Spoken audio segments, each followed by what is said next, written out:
Hello and welcome to today's webinar, AX Data Drive, Media Optimization Beyond MTA. My name is Ricky Bijlani. I'm the Senior Director of Marketing here at AUDIENCEX.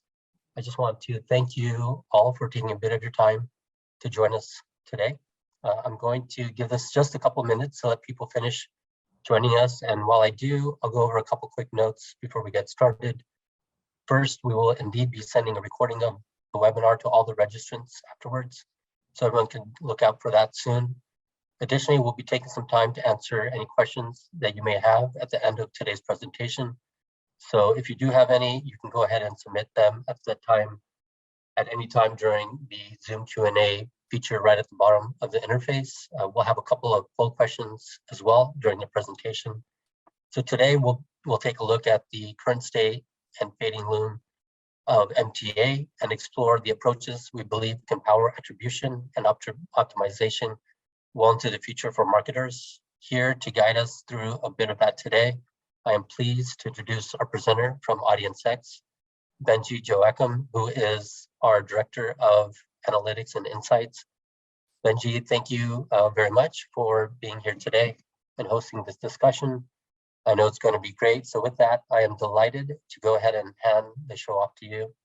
If you can briefly introduce yourself, including your role and background. Great. Thanks, Ricky. Hi, everyone. I'm Benji Joachim. I've been at AUDIENCEX for about 8 months, operating as the Director of Analytics and Insights. My role at the company is to support our roster of clients with research, reporting, and generating actionable insights for media strategy, creative strategy, and customer strategy. So what I want to do today is talk to you guys a lot about what Ricky just mentioned, is sort of the solutions that we've been kind of preparing kind of as the landscape for advertising shifts a lot to support and accommodate data privacy changes. So we'll start by kind of covering off on what the agenda for today is. I'll take you guys through sort of the notes of what we're seeing as far as the evolution of the data privacy laws changing in support of user privacy. We'll talk about what that means in terms of the implications for MTA. We'll talk about the future of optimization as we see it, and share with you guys what we think the solution is to kind of carry us into the future for measuring our media. So we'll start with the evolution of data privacy. I think a lot of you all know and have witnessed as marketers sort of that the average internet user is increasingly savvy. We're all becoming more collectively aware of the value of our personal data and the importance of privacy. And the landscape has been shifting in favor of supporting action that protects users. Just to give you guys an idea of some things that we've been seeing, these charts on the right have basically asked US adults last summer how concerned they are about protecting their personal data or the data of their family. The top chart, we can see that almost 85% are mentioning concern, with about half of them, the very top row, saying they're very concerned. But then below, we have sort of the next question is, how much of your activity or behavior has changed as a result of it? And lucky for us, it's similar to recycling. For most people, if it's not easy or streamlined or convenient, it becomes a lot more challenging to actually do, even though we all believe we should be doing it. You can see that as far as the changes adults are making as a result of these concerns, only about half are saying they're doing, anything about it, whereas the other half are saying really not much or not at all. So an interesting kind of, behavioral insight, but understanding sort of the, changes to the landscape, it's really important for us to kind of keep this in mind, that we have kind of an expiring timeline to, activate and work against this. So one of the things that we want to kind of share with you guys is how we're seeing the evolutions in the landscape take place. So we really see it as like the 4 items kind of listed here. The privacy changes in the regulatory bodies of the internet are basically allowing for internet users to have more transparency into how their data is being used more than ever before. And it's been changing a lot over the last 5 years, with the advent of GDPR, CCPA, the ATT laws that have gone into effect, along with iOS 14 changes. We all have, as marketers, have seen and witnessed, probably personally, most of you, how these are affecting our ability to advertise. Because internet users have more transparency into their personal data, they also have more autonomy than ever before. You all have probably seen, as you browse the internet now, there's a big kind of pop-up that really makes it clear that they're going to capture your third-party cookies data, they're asking for your permission, and they're giving you the ability to opt out. So what does that mean? The data granularity that marketers have been accustomed to using for the past number of years for hyper-targeted advertising is going away. So in addition to that, one of the big things that has been a challenge to us as advertisers is resolving identity without third-party cookies. So the industry at large is still pretty uncertain how digital identity will be resolved across the internet. A survey on the left is basically kind of getting marketers in the end of 2020 to forecast what they think is going to be the solution, as walled gardens continue growing, as third-party cookies go away. And the majority believe there has to be some form of interoperability between an ID solution, which is a big task. And, the industry still really hasn't perfectly aligned on what that solution is. But we've all heard about, Google's efforts with Flocks, topics, or more, I think, prolific was the universal ID coming out of Trade Desk's team. But what we can see is that the growth of walled gardens, kind of visualized by these bubbles on the right, over the last few years, as far as ad spend, there is never going to be an absence of this need. There's always going to be a need for marketers to kind of understand how their data and data access is interoperable across these walled gardens, because right now there's not a perfect solution that's going to allow that. And with the changes to third-party cookies, it's only going to make it more fragmented. So what does this mean, kind of like in simplistic terms? For years, personal data has fueled digital advertising. This is the marketing funnel that us as marketers are probably all very familiar with. Data in some form or another has been available for us as marketers to sort of capture data signals to target and identify campaigns specifically to work in support of any campaign at any level of the funnel, whether it be lead gen, whether it be lead nurture, or after they've captured a sale and we're working on retention efforts,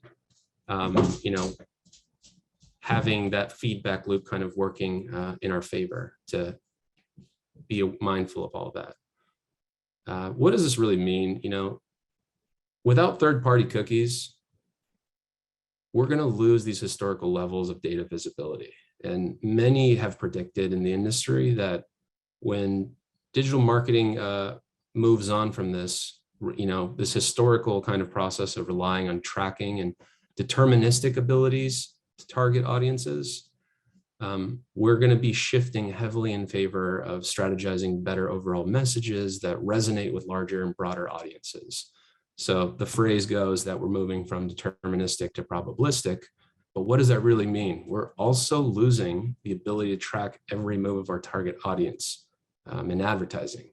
That's going to affect 4 of the techniques that we're mentioning below. We're specifically referring to targeting audience groups with very specific features. That's going to be much more challenged. Retargeting without third-party cookies is going to be really at risk. Granular media performance from anything that we're trying to capture as far as the contribution towards conversion. And then more importantly, for video and display tactics are really gonna be hurt by the loss of view-through attribution, which, as many marketers here will know, is usually about 90+% of the conversions that get attributed back to video and display tactics, because they're not exactly designed for click-through. We know them more as billboards on the highway of the internet. So what does that mean for MTA? What does that mean for attribution? Before we jump into the implications for MTA, I want to call you guys' attention to a quick poll we're sharing just to get a sense of our audience. So if you guys can take a quick second to share whether or not you're currently using MTA in your digital marketing, it would be really helpful for us to kind of get a sense of where you guys stand and sort of how much the solutions we're developing could be helpful for you. So we'll pause for just a second.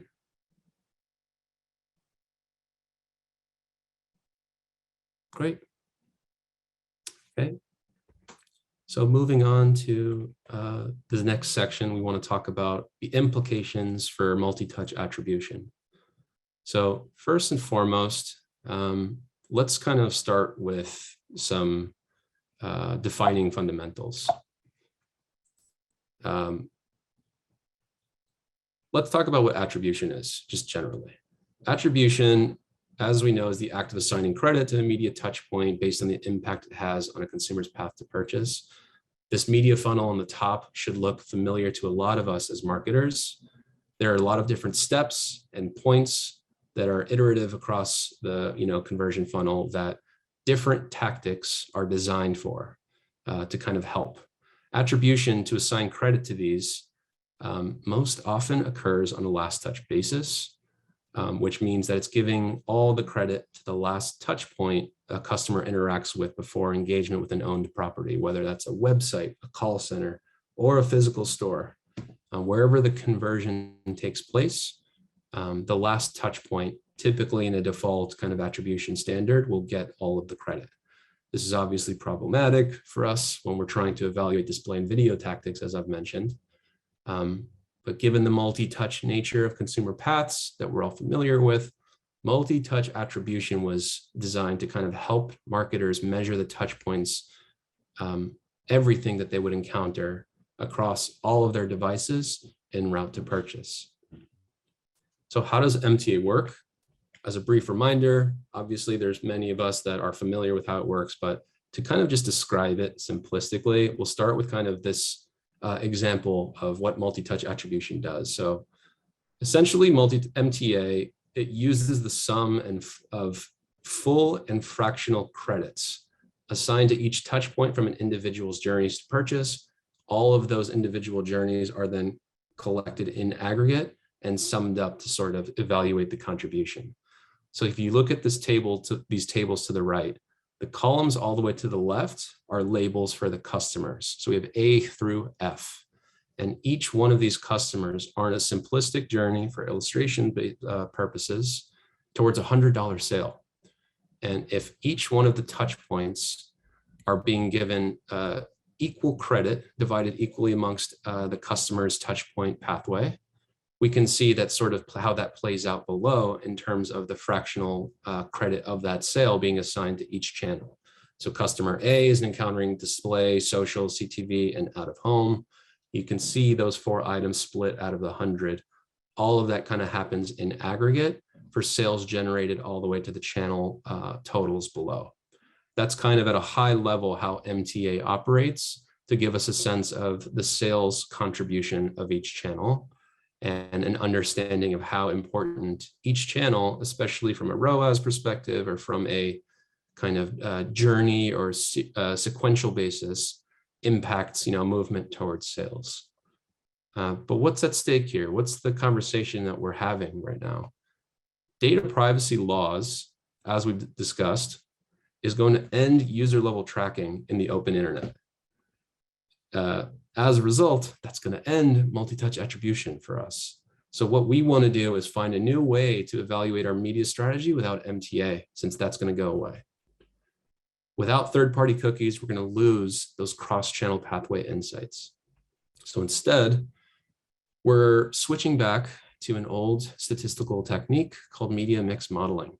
This was developed by marketing engineers in the 50s, really helping the early advertisers on Madison Avenue in the 50s back then. But it's still applicable and valuable for us as marketers today. So looking at a media mix model, we're basically taking aggregate channel spend to optimize our media plan by way of this technique. It's used to kind of evaluate the media impact by channel for long-term planning cycles by looking at historical performance.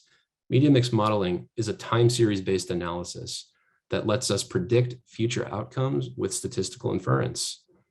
It does not fully replace multi-touch attribution, but it helps point us towards a new method of evaluation for our media. And one of the most important factors to consider is that there are challenges with media mix modeling, but as far as evaluating our overall media allocation decisions and where budget goes against, it's kind of our best solution that's available right now. And one of the issues that we're kind of working to reconcile with is that it requires a large amount of historical data. Media mix modeling, there's kind of a golden rule that threshold for running a great MMM analysis is that you need about 2 years of data. And furthermore, because we're looking at 2 years of data, we have this really broad sample set that's smoothing out all of the peaks and valleys that come with seasonality to give us a more accurate read into a future vision of performance. But that also means that any really recent business changes occurring in periods won't necessarily be quickly corrected against, as it's smoothed out across the entire kind of subset of data that we're pulling from in our historical catalog for MMM analysis. So what does that mean if we're using MMM as far as the future of optimization? What do we think that looks like? So obviously, we're switching from MTA to MMM. And I'll kind of describe here in a moment what MMM, the analytical process, looks like. But I want to pause for a quick second again to just take a quick poll of the audience on another question. If Ricky, you can help me out with that. We're curious if any of you are currently or planning to implement MMM into your marketing mix, into your media optimization decisions, and whether or not it's something that we can kind of glean insights from to kind of help provide some support for. MMM is absolutely kind of a tried and true technique. I think a lot of us have been looking for ways to fill that gap without MTA. And while we do think that MMM is really the best solution available to us, we are interested to know how many people are kind of like already along that pathway, because we're seeing that industry at least aligning on this as the best alternative right now. So if you filled that out, I can take you guys quickly through the differences between MTA and MMM. We've seen on the left sort of the way that fractional credit assignments happen in MTA on all the individual journeys and then collectively aggregated into the total sales contribution at the bottom. MMM is different. We're using statistical inference by way of time series analysis to observe the effect on sales, which would be filled out all the way on the right. The total sales, not sales attributed by channel, but the total sales, what the effect on sales of media budgets by channel. So we're looking at spend, our independent variables, effects on sales, the dependent variable, to construct an equation that gives us a coefficient of determination to know how much every channel is contributing towards sales. If you have an additional dollar to spend, how much is it going to impact your sales if you put it in channel A or channel B? That's essentially what we get out of MMM. But we're still kind of missing, that full journey visibility, obviously. So the thing that we want to do is kind of work towards capturing those granular insights without MTA. Without MTA, we need to use our MMM analyses to shine a spotlight on the channel performances and to get a really good glimpse into granular optimization techniques by way of incrementality testing. Incrementality testing is our way of validating what we see from an MMM analysis. And MMM is going to inform us which channels in our channel mix are either overvalued or undervalued in terms of their contribution towards sales. So ideally, when we get MMM to sort of shine a spotlight on the channel that is undervalued in its contribution to a channel, we can design incrementality tests, and from there sort of get means by which we can validate what we're predicting the outcome of additional spend is in that channel of focus. So the best way to measure incrementality is through the design and structure of an experiment. Essentially, when you're running a campaign and you're deciding to send a little bit more dollars to it, you randomly split consumers in that campaign. You observe the conversion rate differences between the test and control rate, and you view kind of those differences to observe the marginal incremental contribution. So audiences are randomly assigned into these test and control cohorts, and the differences give us a read to either disprove or validate what MMM has pointed us towards as far as incremental impact revenue opportunities. So incrementality kind of helps fill in the gaps, if you will. It helps support the knowledge of an MTA or MMM analysis, but it also entirely depends on the insights from either an MTA or MMM. We're losing MTA, so the focus obviously is on MMM, but what MMM does is shine kind of a top-down view of where channel levers can be pulled, but it then sort of guides us to digging deeper into the platform of interest, kind of within that media mix, to design our incrementality experiments.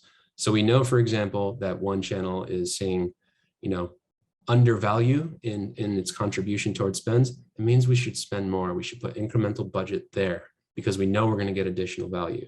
Doesn't just mean that we can feed the ATM.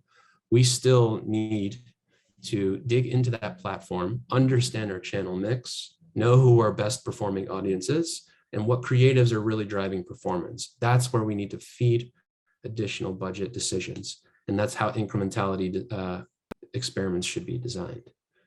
And one of the really important things about this conversation right now is that the opportunity is essentially expiring. MTA is going to remain available alongside, this newer, media evaluation technique until early 2023, as we notice from this chart. So it's giving the industry a chance to continue running MTA, but also observe the differences in valuation methods. Running an MMM with incrementality experiments alongside your MTA is going to help you really triangulate the best ways of how to optimize your media decisions. So what has AUDIENCEX sort of, developed to kind of solve for this? That's something we want to share with you guys in this next section. We've put together kind of a blueprint for bringing the MMM analysis into the future. In the past, like I mentioned, the MMM was something, done by marketing engineers. They weren't called data scientists back then. But they were doing this manually, in their, spreadsheet documents and working to kind of build out these statistical findings in a very manual, time-consuming process. MMM now can be activated and built in an automated fashion and continuously learning. One of the great things about building these pipelines, aside from the data sources we need to feed into it, is that it's continuously on rails and continuously optimizing to validate or disprove incrementality. So how do we do that? First and foremost, depending on what you like from your media mix model output, the source of truth data sources that we need to produce this require the transactions, sales, or whatever the conversion events are for the primary KPI of your business. For a lot of businesses, that's sales. That's very specific to revenue.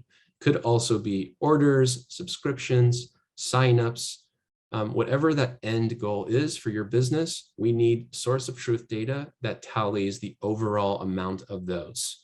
We also need your medium performance data, everything as far as channel spend, kind of broken out by channel at a weekly cadence to kind of allow us to see the observable impact on a weekly basis of channel spend against total sales. And then lastly, if customer and subscriber data are also placed into this data warehouse, which obviously there's a lot of implications on protecting PII, the data warehouse is a secure, stronghold to keep all that information, safe, given the liability of, PII being, accessed by an outside party. The data warehouse is a secure stronghold for that. And what we do once we have all of these sources of data within that is attach this layer of computing resources. The computing resources are basically transforming the data once it's inside into a workable format so that we can run all the analyses that are listed right next to it. We can provide the raw data formatting, the media mix modeling, regression modeling for forecasting, incrementality experiments, all the cross-channel reporting that is of interest for us with the loss of MTA. And then kind of going further into an understanding of how that full feedback loop happens with customer data is being able to understand the differences between new versus returning customers, the lifetime value analyses that we can do for all the customers in the database. And then Google AdWords is a reporting function that can be automated as well, if the media performance data is included in our data warehouse. That comes with the media mix model kind of baked into the process because that's an easy fix for us to kind of automate in this service.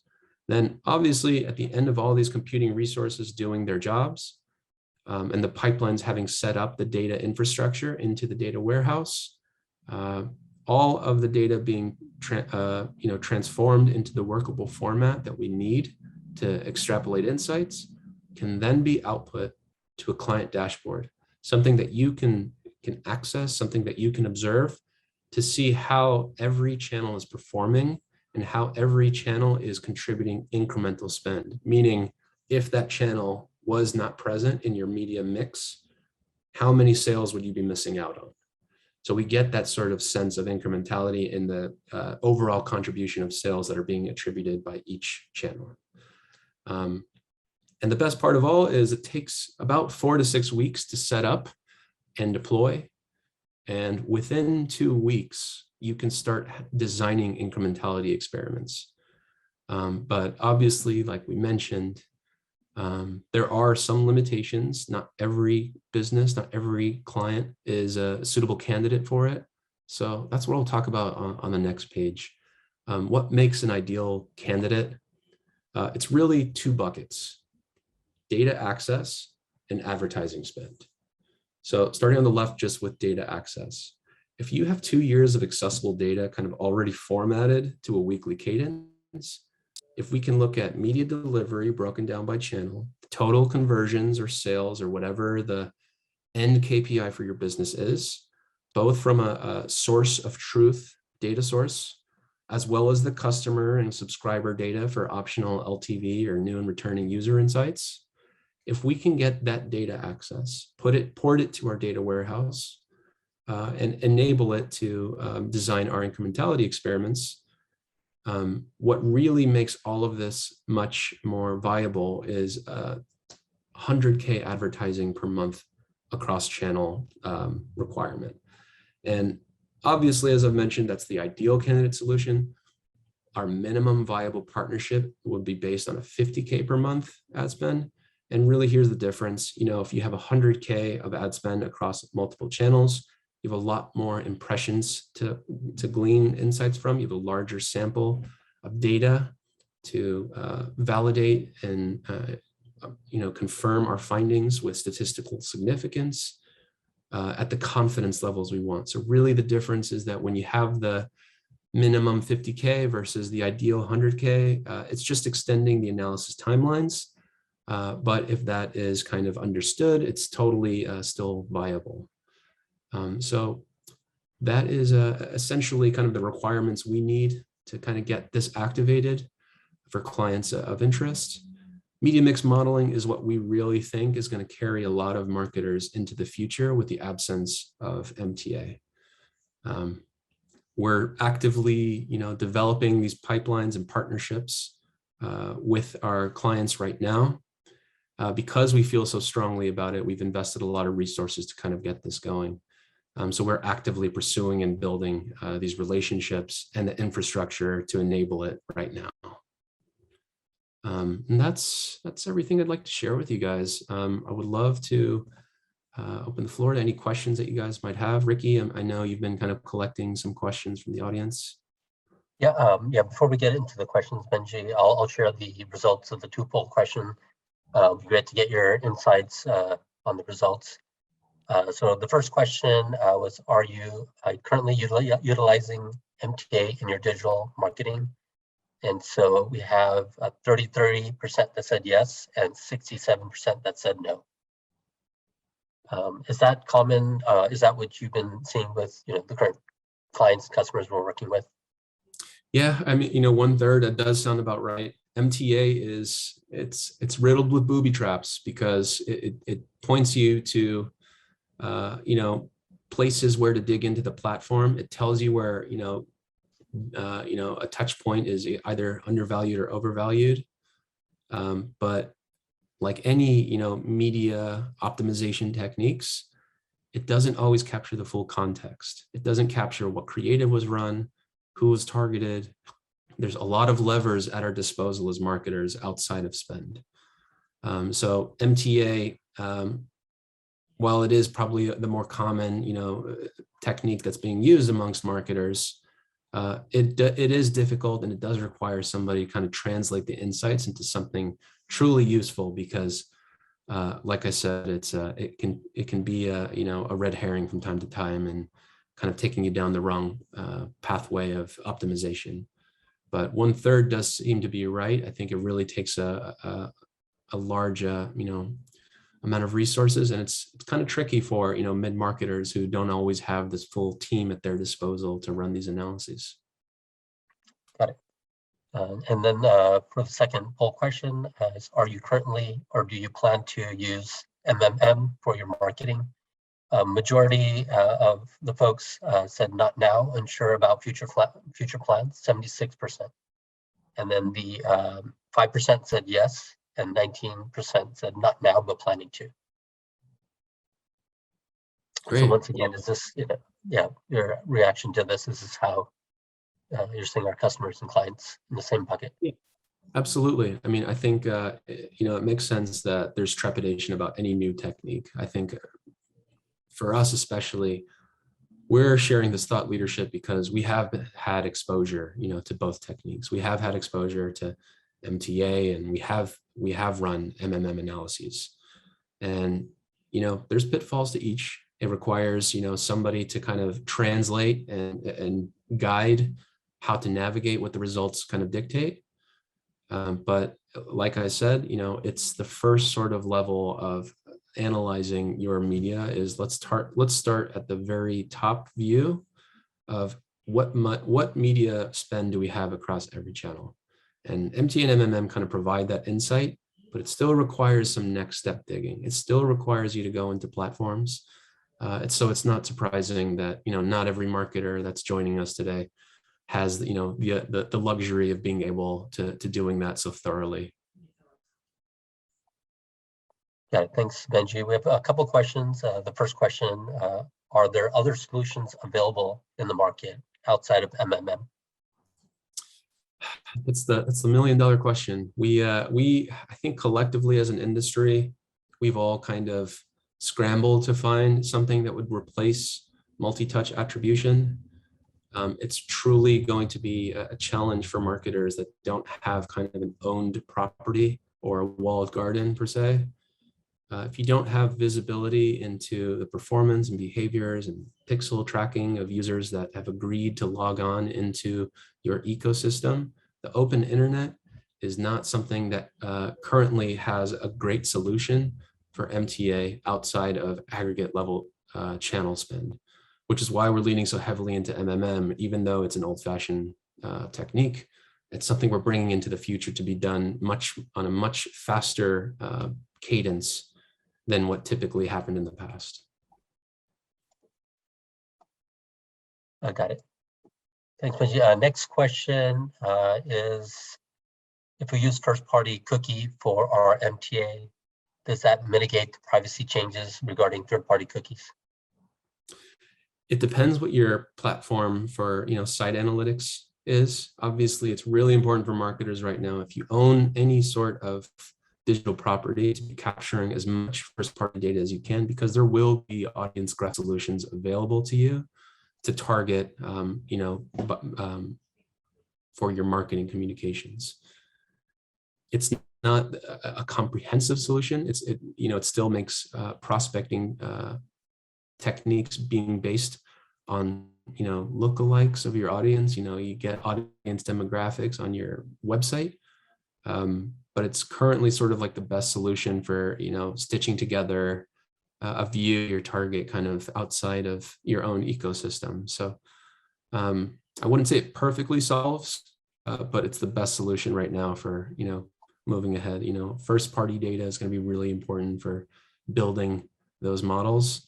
And there's also kind of like the advent of a term called zero party data, where I think we as users online are really cognizant of how data is being used, data privacy, all the transparency of being able to opt in or opt out. When users online are agreeing to share their data, in exchange for a service, in exchange for,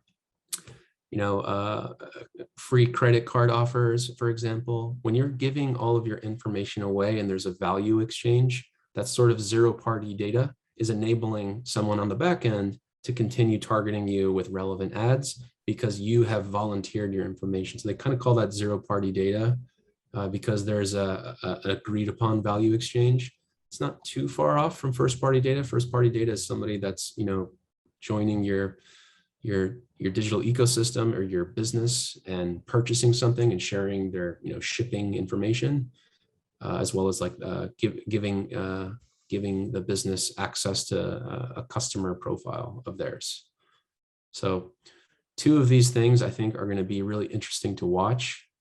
But like I said, we are rapidly going to be moving towards more probabilistic open internet options than deterministic, i.e., using more contextual ads, putting our ads, similarly to TV in places where, the content or the site materials are relevant to the realm or industry or topic of that, speaks to the kind of the space that our brand or product or message resides in. Thanks, Benji. Next question, how have your customers adapted to MMM? If you can speak to that. So our roster of clients have kind of heard our same spiel about MMM. We have shared, how excited we are about this technique and how excited we are to bring something that is an automated solution that saves a lot of the manual time investment to build this stuff. We're actively kind of pursuing these partnerships right now, as I mentioned, with our clients, and we're kind of building out these pipelines. It's still very early for us. We kind of like rolled out this position and this stance, and we're forming kind of the partnerships right now. So we will have some use cases to share, I think, in the near future of how that's kind of, resulted, and we'll be really excited to share those out with you guys. Great. Thank you, Benji, for participating, and thank you everyone for attending today's session. With the coming deprecation of third-party cookies, marketers will soon have to explore attribution solutions beyond MTA. We'll be sending a recording of this webinar to all the registrants afterwards, so everyone can look out for that soon. If you have any questions, feel free to connect with us on social media or reach out to us via email. Great. Thank you, everybody. Thanks, everyone.